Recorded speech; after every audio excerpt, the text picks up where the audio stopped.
সরকারি চাকরিতে আবেদনের বয়স সীমা ৩৫ বছর নির্ধারণের দাবিতে অন্তর্বর্তী সরকারের প্রধান উপদেষ্টা অধ্যাপক ডক্টর মোহাম্মদ ইউনূসের বাসভবন যমুনায় প্রবেশ করেছে আন্দোলনকারীদের একটি প্রতিনিধি দল। বিকেল ৫টা ২৫ দিকে তারা যমুনায় প্রবেশ করেন।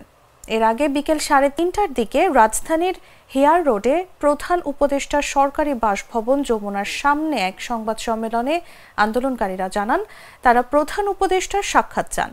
প্রধান উপদেষ্টা ছাড়া কারো সঙ্গে তারা আলোচনা করতে চান না। সাক্ষাৎ না পাওয়া পর্যন্ত আন্দোলন চালিয়ে যাওয়ার ঘোষণা দিয়েছেন তারা। এর আগে দুপুর ১:৩০টার দিকে আন্দোলনরতদের লক্ষ্য করে টিয়ার শেল ও সাউন্ড গ্রেনেড নিক্ষেপ করে পুলিশ। দেখা গেছে আন্দোলনরত শিক্ষার্থীদের চারদিকে পর্যাপ্ত পুলিশ ও সেনাবাহিনীর সদস্যরা অবস্থান নিয়েছেন। শিক্ষার্থীরা চাকরিতে প্রবেশের বয়স সীমা ৩৫ করার প্রজ্ঞাপন না নিয়ে অবস্থান ছাড়বেন না বলে ঘোষণা দেন।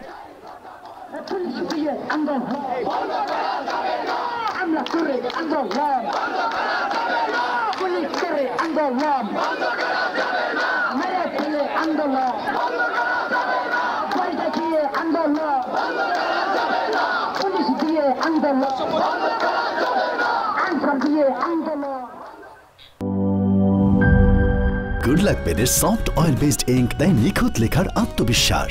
Good luck pen, make your lakh.